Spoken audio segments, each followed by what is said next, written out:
السلام عليكم ورحمة الله وبركاته. أحمد صلى على رسول الكريم أما بعد فأعوذ بالله من الشيطان الرجيم.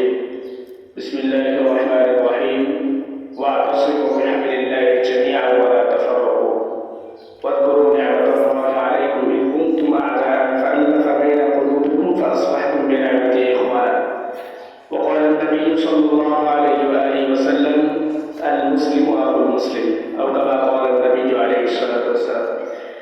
ঐতিহ্যবাহী আজ কাপাসিয়া কওমি পরিষদ ছাত্র ইউনিয়ন শাখার উদ্যোগে নবীন প্রবীণ কওমি ওলামা সম্মেলনের আজকের এই আয়োজন, নবীন প্রবীণ ওলামায়ে কেরামদের আজকের আয়োজন অত্যন্ত সুন্দর এবং সুষ্ঠু আয়োজন, কোরআন সুন্নাহ ভিত্তিক আয়োজন। আজকে আপনারা এখানে যারা আছেন সকলে মাঠ পর্যায়ে কথা বলে থাকেন, মিম্বরে ইসলামে কথা বলে থাকেন, বিভিন্ন প্ল্যাটফর্মে কথা বলে থাকেন, কিন্তু আমরা ওলামায়ে কেরাম নবীদের ওয়ারিস, আমাদের মাকসাদ উদ্দেশ্য আর এরাদা হচ্ছে যে আমরা দ্বীন ইসলামকে বাস্তবায়ন করা, পরিবার সমাজ রাষ্ট্র দেশ পর্যায়ে ইসলামকে বাস্তবায়ন করা, কিভাবে সুশীল সমাজ গঠন করা যায়, কিভাবে মানুষের দ্বারা দ্বারা কাছাকাছি ইসলাম পৌঁছে দেওয়া যায়, কিভাবে সুষ্ঠু সমাজ গঠন করা যায়। এজন্য ওলামায়ে কেরামদের অন্যতম একটা ভূমিকা পালন করতে হবে, সেটা হলো ঐক্যবদ্ধ থাকা। ঐক্যের অনেক গুরুত্ব, অনেক নাম, মাসলাক, বিভিন্ন রকমের মতভেদ, আল ইত্তিহাদ মা'আল ইখতিলাফ, ইখতিলাফ মতভেদ থাকবে, এটাই স্বাভাবিক। পৃথিবীর সৃষ্টি হওয়া থেকে এই পর্যন্ত মতবাদ রয়েছে, থাকবে, কিয়ামত পর্যন্ত এটা থাকবে, এটাই স্বাভাবিক।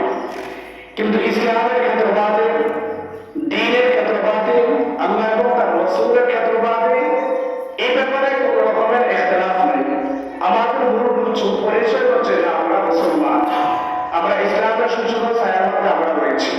ওলামায়ে কেরামদের অন্যতম ভূমিকা পালন করতে হবে যে ঐক্যবদ্ধ হয়ে কিভাবে আল্লাহ এবং তার রাসূলের দ্বীন সমাজের মধ্যে বাস্তবায়ন করা যায়।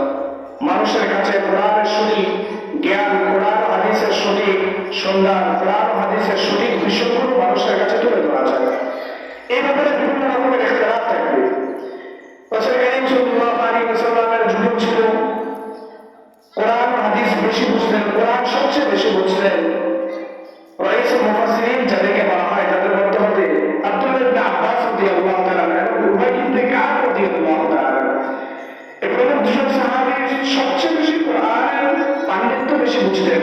তারপরে রাসূল সাল্লাল্লাহু আলাইহি ওয়াসাল্লাম যখন নামাজ পড়তেন, বিভিন্ন রকমের কাজ সন্ধান দিতে গিয়ে, কাজ সমাধান করতে গিয়ে দোয়ার আঞ্জাম যখন হতেন, তখন তারা হাত উঠাতেন না, মুনাজাত করতেন না, হাত উত্তোলন করে মুনাজাত করতেন না।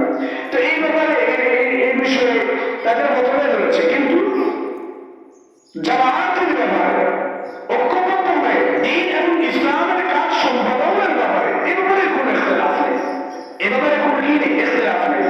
আমাদের মধ্যে টুপি নিয়ে, আমাদের মধ্যে জামা নিয়ে, আমাদের মধ্যে লেবাস নিয়ে, আকীদা নিয়ে বিভিন্ন রকমের সমস্যা আছে, আগেও ছিল, এখন আছে, কিয়ামত পর্যন্ত থাকবে, স্বাভাবিক।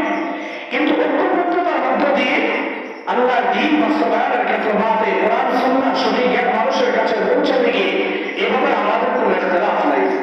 আমরা মানুষের কাছে সঠিক কোরআন হাদিসের সঠিক জ্ঞান তুলে ধরবো। এরপরে আজকের এই সমাবেশ, আজকের এই আয়োজন, নবীন প্রবীণ কওমি ওলামায়ে সম্মেলন অত্যন্ত সুন্দর এবং সফল, যে আমরা এককভাবে ঐক্যবদ্ধ হয়ে অরাজনৈতিক একাত্ম, রাজনীতির কোনো দুর্গন্ধ, রাজনীতির কোনো গ্রাম আমাদের এই সংগঠনের মধ্যে নেই। অরাজনৈতিক একটা বড় যে সংগঠন, আমরা এক কালিমা ইসলাম এই সমাজে বাস্তবায়ন করা, আকাশে এই কালিমার পতাকা উত্তীর্ণ করা, বাস্তবায়নের লক্ষ্যে আমরা সম্মুখীন এগিয়ে যাচ্ছি, ঠিক না? এই জন্য আমাদের মধ্যে কোনো কাদাছুরি থাকবে না। আমরা একটা জিনিস সুন্দরভাবে আমরা গ্রহণ করেছি, মানুষকে লাথি মেরে দেওয়ার এই জ্ঞান, এই গুণ, এই সীমানা অর্জন করেছি। কিন্তু মানুষকে বুকে টেনে দেওয়া, মানুষকে নিজের মধ্যে আগিয়ে রাখা, একেবারে একই জায়গায় বসা, একই জায়গায় বসা, একই প্লেটে খাবার খাওয়ার এই গুণ, এই সীমানা অর্জন করতে পারি। একটু বিষয় নিয়ে আমরা মারামারি লেগে যাই, আমরা কাটাছুরির মধ্যে লেগে যাই, এটা তো আমাদের মধ্যে না হয়। এটা আমারও কথা, এটা আপনারও কথা, আজকের এই সম্মেলনের সংগঠনে যারা আছে সকলের এই কথা। তো আমরা আপনাকে আমাকে এরকম একটা সংগঠনের মধ্যে যোগদান করার তৌফিক দান করেছেন।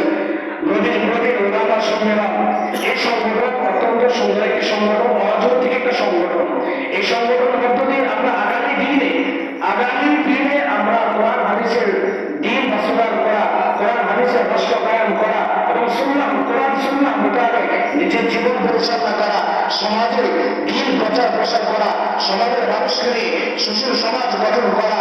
আল্লাহ পাক রব্বুল ইজ্জত আমাকে এবং আপনাদের সকলকে সঠিকভাবে সঠিকভাবে এই ব্যাপারে অত্যন্ত গভীর ভূমিকা পালন করা তৌফিক দান করুন। সবাই বলে আমিন। এবং এই বলে আমি আমার সংক্ষিপ্ত বক্তব্য এখানে শেষ করলাম। আসসালামু আলাইকুম ওয়া রাহমাতুল্লাহ।